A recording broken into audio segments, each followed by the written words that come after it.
This is absolutely ridiculous. As we all know, with the Boston Celtics getting closer and closer to the trade deadline, rumors are going to be spiraling on some trades. And we're going to be diving in and looking at a proposed report sending away veteran guard from the Celtics in order to save some money. But with doing this move, would Brad Stevens ultimately leaves more holes on the roster for Joe Mazzulla and leave him in excess of a position? We're going to be diving in and looking at this proposed trade and going over why I believe the Boston Celtics should not pursue this trade. But welcome back to Celtics Digest.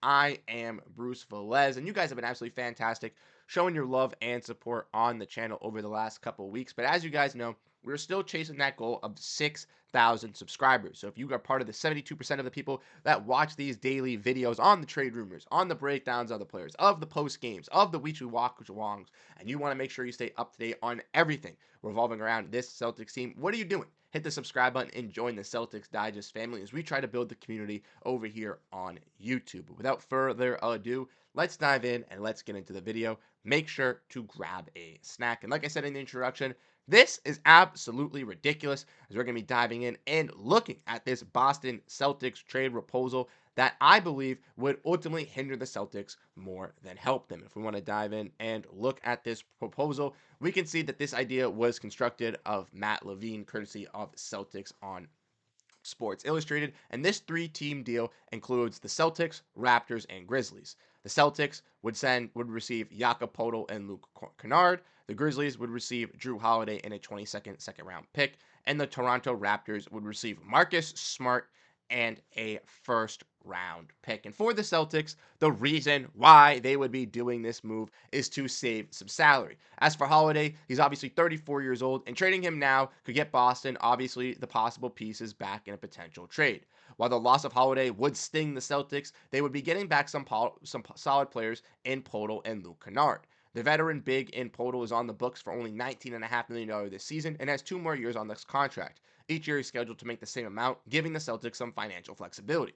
As for Luke Kennard, he's on an expiring deal and can provide some more elite shooting to what Boston already has, and due to their new CBA restrictions in place, this deal could help Boston out incredibly to get off the large contract of Holiday. And as we all know, Jrue Holiday signed a long-term extension with this Celtics team, a $30 million deal in which he is going to be getting paid over the next 4 seasons before he is an unrestricted free agent with this Boston Celtics team. And the team constructed this contract due to the fact of Holiday's success with the team last season. We saw Holiday obviously being that late transfer, late offseason ad, obviously when they traded away Malcolm Brogdon and Robert Williams to secure Jrue Holiday after he was shipped from the Bucks to the Blazers in that Damian Lillard trade. And the Celtics ultimately got the best thing out of that because they got the defensive player in Holiday who was a menace to work alongside in Derrick White, where Holiday came up clutch and big for the Celtics, memorably in notable games throughout the season, but realistically in games 3 and 4 in the Eastern Conference Finals, where he got big steals to help the Celtics get those wins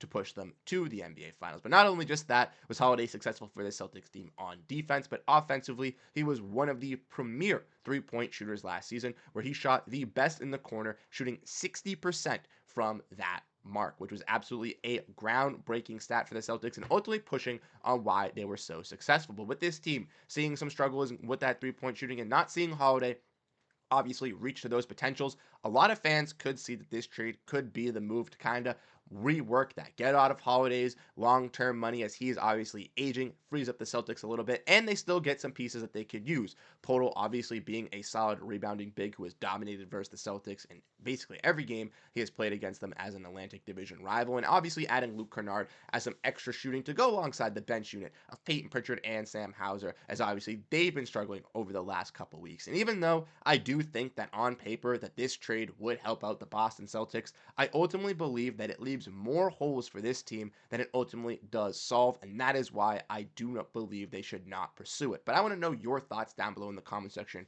on why I think, before I dive in on why I don't think they should go into it. So I want to know if you think the Celtics should pursue this trade. But let's dive in and let's go into my thoughts on why I think this would not help the team and why I think this is an absolute bogus trade. Well, one, we want to dive back in and if we want to look at the report here, I don't have what the Raptors are getting, but the Celtics are obviously getting the better two players in this deal. They're getting Jakob Poeltl and they're getting Luke Kennard. Now, the Grizzlies are obviously getting Jrue Holiday Fantastic defensive player, one that they seemingly got from the Celtics last year when they traded away when they received Marcus Smart. But adding Jrue Holiday to this lineup to play alongside other guards like and Desmond Bane would be nice. But the Grizzlies would be just adding another guard to be paying more money to, and most likely would be running Holiday off the bench. They obviously do get a second round pick to go alongside with it, and obviously the Grizzlies would be moving off of Marcus Smart to be replacing him with Jrue Holiday. But why would the Raptors necessarily want Marcus Smart to add to their team? Why would they want a player that could help out a winning championship when they are wanting to tank? Now, obviously, they get a first round pick, but that's also not helpful. But also, when looking at this from the Celtics perspective here, if we want to look at this team, let's look at the rooms by positions. As we see courtesy of Spot Track, the Celtics don't necessarily have a lot of great guards. Obviously, J.D. Davidson, Baylor Shireman, Jaden Springer, those are some of the younger guys, but the Celtics mainly only have three impactful guards on this team: Jrue Holiday, Derrick White, and Peyton Pritchard. And even though all three have seen slumps throughout this season, Peyton Pritchard most notably offensively over these last couple stretch of games compared to his first kind of month and a half. Derrick White recently having some three-point struggles, and Jrue Holiday throughout the season not being as consistent as last year, but all three are still impactful players for this Celtics team. But if they were to trade away Jrue Holiday, you would only have then two guards that could really run in this rotation with Derrick White and Peyton Pritchard. Obviously, you could run a little bit bigger, running with Jaylen Brown at one of those two guard positions, but as we've seen with the Boston Celtics, since Jrue Holiday and Derrick White's joining of this team since last year, we've seen Jaylen Brown really thrive in that small forward position compared to the shooting guard position. And I've been thinking that for the last couple seasons now, and I'm finally happy that the Celtics have pushed him to that forward position so he doesn't have to worry about handling the ball and being a primary ball handler for this Celtics team. And that's obviously help the Celtics and limiting the amount of turnovers that they've seen compared to a couple seasons before. So I do believe having Holiday does solve some of those things offensively and defensively, setting up this offense and being a solid playmaker.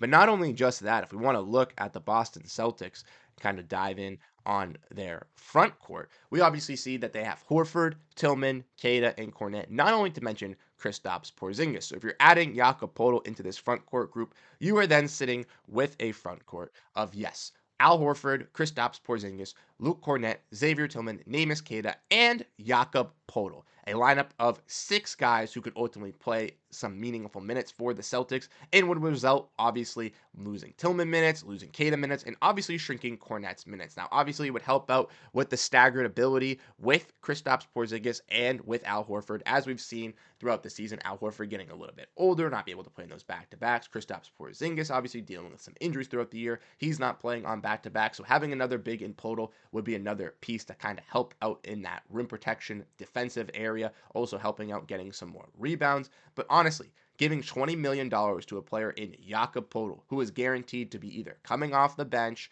or to be playing very not meaningful minutes for the Celtics team, and giving up a player in Jrue Holiday, who is a true competitor and plays even a bigger role for your Celtics team right now, why would you give up on that? I do not know. Holiday was invited to the Olympics for a reason. He's still recognized as one of the league's premier defensive guards, and he's still valued that across the league, and he brings that every single night, even if the stats don't show up on the stat sheet. I honestly think this is a ridiculous move, and if I was Brad Stevens, I would not even be entertaining a deal like this. Yes, it would help out getting some pieces to kind of fit in and to save in the CBA side of things, but Holiday is a proven piece, and I truly believe you could get more for Jrue Holiday than Jakob Poeltl and Luke Kennard, and you could get, honestly, pieces that could help you out in replacing that if you were looking to lose a player in Jrue Holiday, to adding another guard or adding some more defensive help, then adding another center that's barely going to play making $20 million, and adding a wing that could help out for shooting for now, but ultimately would be a free agent and be gone next season. Ultimately, I think this would be a lose trade for the Boston Celtics, but I want to know your thoughts, as I saw some people really intrigued by this trade as well. So there's some mixed opinions, and I want to know what you guys think. I personally would not do it. I'm not selling Jrue Holiday for Jakob Poeltl, but I want to know what you guys think, so let me know in the comment section. Like I said, you guys have been absolutely fantastic showing your love and support. And tomorrow we will be live once again because it is Wednesday with that weekly live stream at 6 p.m. So if you want to make sure you stay up to date on everything revolving around this Celtics team, make sure to hit the like button, hit that subscribe button, and come through on the live stream. Like I said, you guys have been absolutely fantastic, and I really do appreciate all the support you guys have been given. And I'll catch you guys in the next one. Have a great rest of your day, and go Boston Celtics. Peace out, everyone.